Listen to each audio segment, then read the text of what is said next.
I am Chevanti Mali and welcome again the Visionary Law Academy YouTube channel.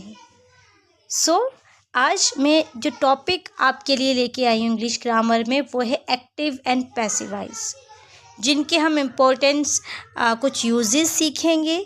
हम जानेंगे कि basically active और passive voice हैं क्या।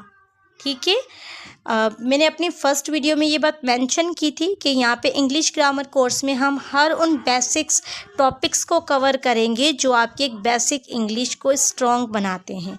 फिर चाहे आप राइटिंग की बात करें, आप स्पीकिंग की बात करें, आप रीडिंग की बात करें, आपको ये माइनर चीज़ें क्लियर होनी चाहिए। आपने एक्टिव पैसिव हमेशा पढ़ा होगा, लेकिन आई थिंक आप लोग कंफ्यूज रहे होंगे कि इनका यूज़ कहाँ होता है, कैसे होता है। So in this video I hope आप ये सारी चीज़ें आपकी क्लियर होगी। स्टार्ट करते हैं बिना टाइम वेस्ट किए। आज हम पढ़ेंगे active and passive voice and इनके यूजेस, जिसमें हम फर्स्ट देखेंगे कि बेसिकली एक्टिव वॉइस है क्या। ओके, देखिए it is also type of sentence. ठीक है, अब एक्टिव वॉइस की अगर आप डेफिनेशन देखेंगे, सिंपल वर्ड्स में भी आप एक्टिव वॉइस को समझेंगे, जो आपके सादा जुमले होते हैं जिसमें सब्जेक्ट कोई एक्शन परफॉर्म कर रहा होता है, वो सारे जुमले आपके एक्टिव वॉइस ही कहलाते हैं। ठीक है, जैसे यहाँ पे the dog chest the ball. अब यहाँ पे डॉग जो है आपका सब्जेक्ट है और वर्ब क्या है, चेस्ट।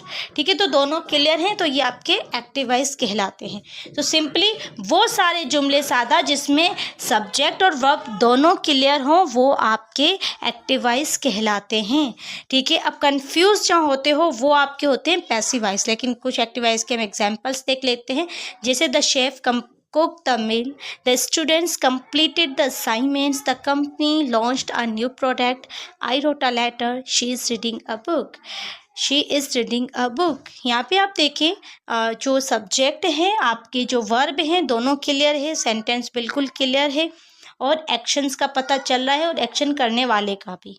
ठीक है, in case of passive voice, passive voice क्या होते हैं, the subject receive the action, but passive voice में कुछ स्ट्रक्चर चेंज हो जाता है। आपका सब्जेक्ट टू बी वर्ब के साथ थर्ड फॉर्म के साथ आता है, लेकिन यहाँ पे जो आपका जो सब्जेक्ट है वो बाय और हम आगे उसको मेंशन करते हैं, यानी कि दो चीज़ें होती हैं।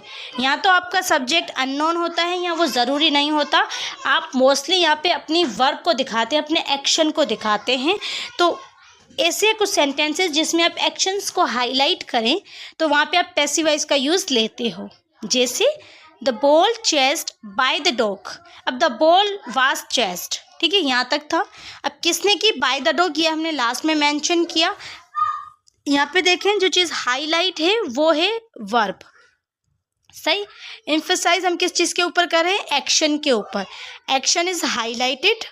ठीक है, क्या एक्शन हुआ है, वाज चेस्ड। लेकिन जो डूअर है वो या तो कम इम्पोर्टेंट है या अननोन है, तो हम पैसिव वॉइस का यूज़ लेते हैं। कुछ एग्जांपल देखें, जैसे the meal was cooked by chef. ठीक है, the assignment was completed by the students, a new product was launched by the company, the letter was written by me, the book is being read by her. Okay, यहाँ पे क्या होता है कि आपका जो ऑब्जेक्ट होता है वो सब्जेक्ट बन जाता है, और आपका सब्जेक्ट लास्ट में आके ऑब्जेक्ट की पोजीशन ले लेता है, और आपकी जो वर्ब होती है वो थर्ड फॉर्म में यूज़ की जाती है। थोड़ा सा स्ट्रक्चर आपको माइंड में रखना है।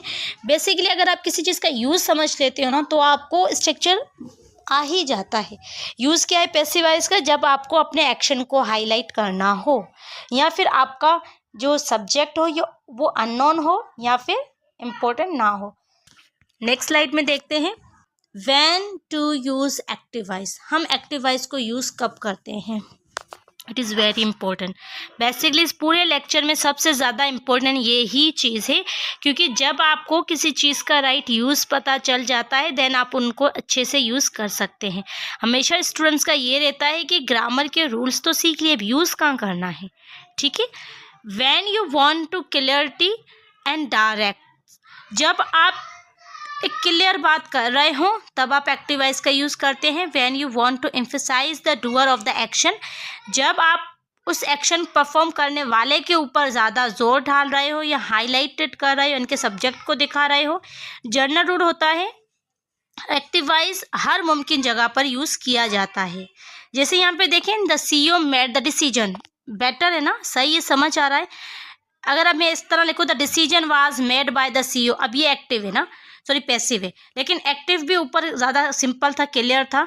तो इस हिसाब से जहाँ पॉसिबल हो आप एक्टिवाइज का यूज़ करें, जहाँ पे आपका सब्जेक्ट, आपका वर्ब, दोनों चीज़ें क्लियर हो। सही। नेक्स्ट स्लाइड में कि आपके पैसिवाइज यूज़ कहाँ होते हैं, when the doer of the action is unknown और अनइम्पोर्टेंट, जब आपका जो डूअर हो, सब्जेक्ट हो, वो ज़्यादा ज़रूरी ना हो या फिर वो आप उसे जानते ना हो, सिर्फ आप एक्शन को हाईलाइट करें तब। When you want to emphasize the action itself, जब आप सिर्फ एक्शन को ही एम्फेसाइज कर रहे हो। When you want to avoid assigning blame, ठीक है, यही कि आप जो है वो सब्जेक्ट को साइड में रखकर सिर्फ एक्शन दिखा रहे हो ताकि आप किस चीज़ से भाग सको, किसी को ब्लेम असाइन करने में, ठीक है। उसके बाद है in scientific writing to focus on the experiment और रिजल्ट। आपने ये बेसिकली पैसिवाइज का यूज साइंटिफिक राइटिंग में देखा होगा, मतलब आपने अक्सर देखा होगा कि this bulb is discover by the this he और शी, मतलब ये चीज़ इसने डिस्कवर की है, तो वो एक्सपेरिमेंट और उसके एक्शन को ज़्यादा हाईलाइटेड करते हैं, उसके बाद उसका जो उसको डिस्कवर करने वाले को दिखाया जाता है। तो इस साइंटिफिक राइटिंग में इसका बड़ा यूज़ लिया जाता है। जैसे द विंडो वाज ब्रोकन, अब डूअर जो है अननोन है, तो अब हम देखेंगे कंपैरिजन एक्टिव और पैसिवाइज का। जैसे the cat ate the mouse, ठीक है, जो है वो बिल्ली ने चूहा खाया, ठीक है। पैसिवाइज देखें, द माउस, अब माउस आपका क्या था, ऑब्जेक्ट था, द माउस अब यहाँ पे सब्जेक्टिव केस में आ गया, the mouse was eaten by the cat. To be मैंने दिखाई थी कि वो आपको वर्ब यूज़ करनी है, हेल्पिंग वर्ब भी यूज़ करनी है, और यहाँ पे वर्ब की थर्ड फॉर्म आएगी।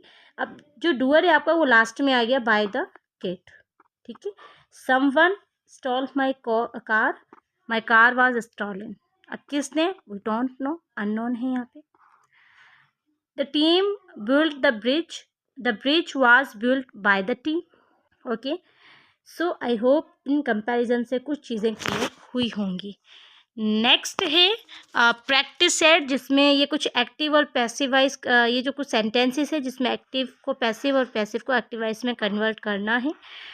प्रैक्टिस कीजिएगा इन सेंटेंसेस को लाजमी, और कमेंट बॉक्स में लाजमी इनके आंसर्स जो है वो आप कमेंट कीजिएगा। I will check all the answer and then इससे क्या होता है कि जो चीज़ आप सीखते हो और उसको जब प्रैक्टिस में लेके आते हो तो वो आपको बहुत जल्दी समझ आ जाती है, और बिना किसी डिफ़िकल्टी से।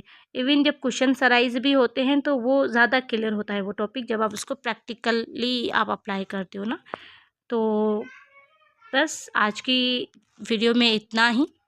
इस लेक्चर के रिगार्डिंग कोई भी सवाल हो आप लोग मुझसे कमेंट बॉक्स में पूछ सकते हैं, और अगर ये वीडियो आपको थोड़ी भी हेल्पफुल रही हो तो kindly like, share and subscribe my channel. Thank you, bye bye.